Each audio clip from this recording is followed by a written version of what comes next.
Allah, you're the best of protectors, so protect me.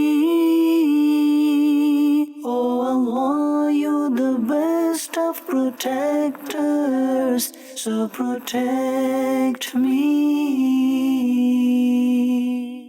Alhamdulillah Rabbil Alamin, wassalatu wassalamu ala Sayyidil Mursaleen, amma ba'd, fa'udhu billahi minash shaitanir rajim, bismillahir rahmanir rahim. As-salatu wassalamu alayka ya Rasulullah wa ala alika wa ashabika ya Habiballah. As-salatu wassalamu alayka ya Nabiyallah wa ala alika wa ashabika ya Nurallah. Welcome dear viewers to another episode of our program Asma'ul Husna. Alhamdulillah, we're hearing the beautiful names of Allah'azawajal. And the name that we will begin our episode with today is Al-Muntaqim. Alif Lam Mim Nun Ta Qaf and Mim. Al-Muntaqim. Muntaqim is the one who takes revenge. This is the basic meaning of it. And when we hear about the sifat of Allah subhanahu wa ta'ala, we normally hear about those sifat related to His mercy, His rahmah. But it is mercy itself which requires that when a zalim, an oppressor, is oppressing someone, that he be taken to task for that, that he be punished for that. So when we say Allah subhanahu wa ta'ala is muntaqim, the ulama state that the meaning is that those who oppose him, the disbelievers, mushrikeen, etc., those who wrong others, the oppressors, and those who oppress themselves by sinning, those who transgress against themselves, Allah subhanahu wa ta'ala recompenses them. Allah subhanahu wa ta'ala is al-muntaqim in that He punishes them and takes them to task. So this is why Allah subhanahu wa ta'ala is referred to as Al-Muntaqim.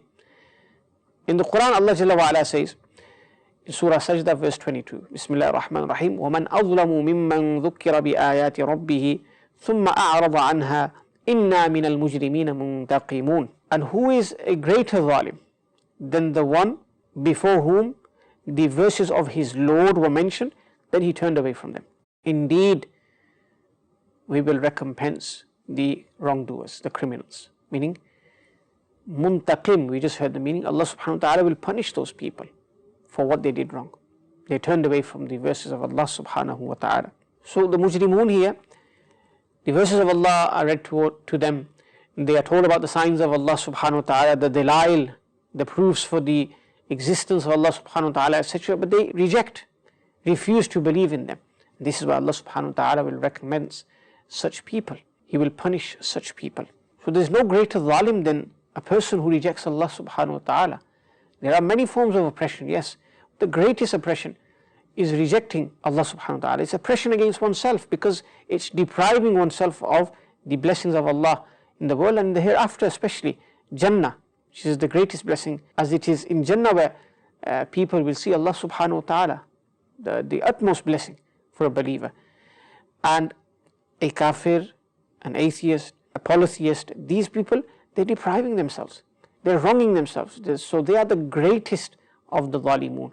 Now there are many oppressors who receive punishment in the world for their crimes, but the mushrikun, the kuffar, in the hereafter, that's where punishment has been reserved for them, and they'll be disgraced, humiliated, and Allah subhanahu wa ta'ala will seize them all. So this was the name Al-Muntaqim. Another name which is connected somewhat, it's mentioned in hadith as well, that name is Ar-Ra'uf. So the manifestation of the mercy of Allah subhanahu wa ta'ala, when that's evident to us, when we see that, this is where the meaning of Ra'uf is found. This is from Ra'fatun. Ra'fatun means when you are merciful beyond measure, subhanallah. Now Allah subhanahu wa ta'ala is Ar-Rahman, He is Ar-Rahim, and the meaning of mercy is found in many of His names. But Ar-Ra'uf and Ar-Rahim, the difference that the ulama have stated regarding them, the beautiful difference. They state that Ar-Rahman and Ar-Rahim refer to Allah subhanahu wa ta'ala bestowing a blessing upon a person according to his need, according to his haja. Allah subhanahu wa ta'ala blesses that person.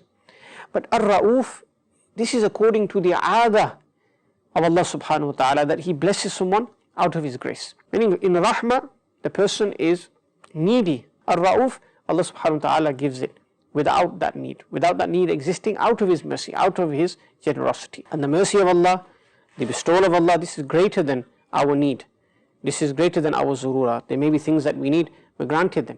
But Allah gives beyond that as well, beyond measure. وَإِن تَعُدُّوا نِعْمَةَ اللَّهِ لَا تُحْصُوهَا. This is why it says in the Quran, Surah Nahl, verse 18, that if you try and count the blessings of Allah, you will not be able to list them. It's not possible. This was Ar-Ra'uf. meaning Allah subhanahu wa ta'ala bestowing His grace, His blessing, His bounty upon others without them even having a need for that thing. So Allah subhanahu wa ta'ala is granting them more than they need. So this was Ar-Rauf. Another name which is mentioned in the 99 beautiful names of Allah subhanahu wa ta'ala is Malik al-Mulk. Malik al-Mulk means the owner of the kingdom, owner of the dominion. And the meaning has been explained by the ulama that He can do whatever He wants in His kingdom, in His dominion. And this is Allah subhanahu wa ta'ala. In His dominion, in His kingdom, He can do as He likes. So Allah subhanahu wa ta'ala owns everything. Allah subhanahu wa ta'ala can do as He likes, dispose of affairs as He wishes, as He wills. And this is what He does. He is Malik al-Mulk, subhanallah. And Allah subhanahu wa ta'ala will not be asked about what He does. La yus'alu amma yaf'alu wa hum yus'alun. Surah Anbiya verse 23. That He will not be asked about what He does. They will be asked. We as human beings will be asked. We will be taken to task. Accountability will be taken. But Allah subhanahu wa ta'ala, there is none in creation to ask Him about His affairs, what He does, His actions. Everything belongs to Allah. In Surah Al-Fath verse 14, وَلِلَّهِ مُلْكُ السَّمَاوَاتِ وَالْأَرْضِ. And for Allah is the kingship of the heavens and the earth. وَلِلَّهِ مَا فِي السَّمَاوَاتِ وَمَا فِي الْأَرْضِ. Surah Al-Imran verse 109. That for Allah is whatever is in the heavens and the earth. Allah subhanahu wa ta'ala is Malik al-Mulk. He grants kingship, kingdom to whomsoever He wants. He removes it from whomsoever He wants. He honors whomsoever He wants. He disgraces whomsoever He wants. This is the aqeedah that we should have. This is the mindset that we should have.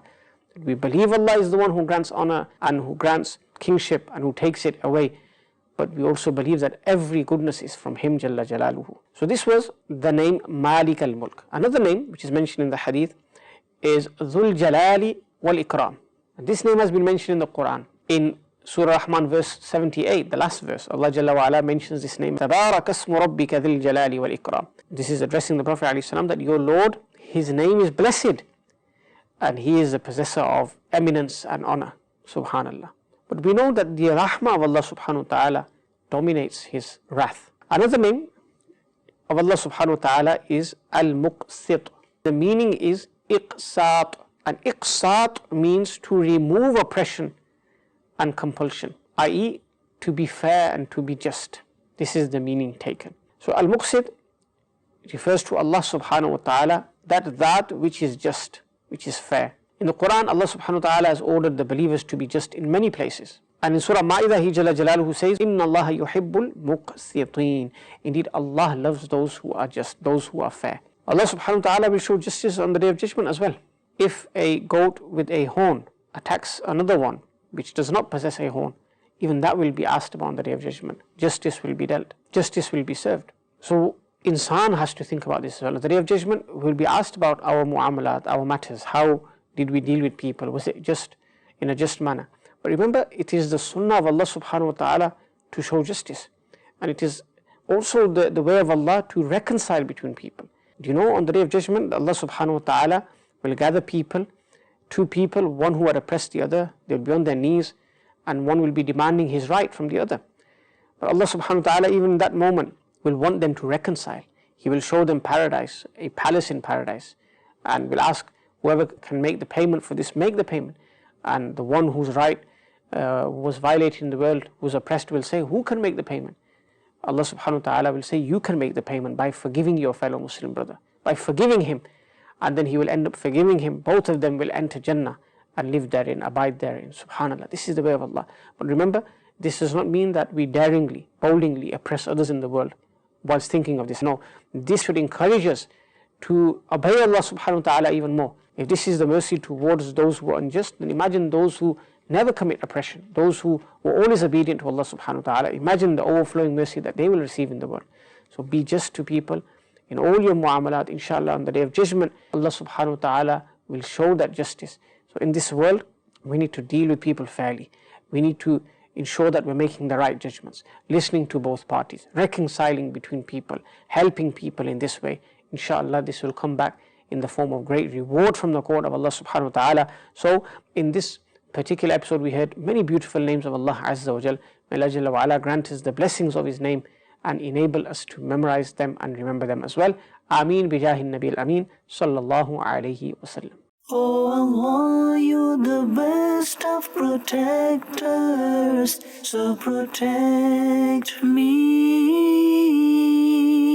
Oh Allah, you're the best of protectors, so protect me.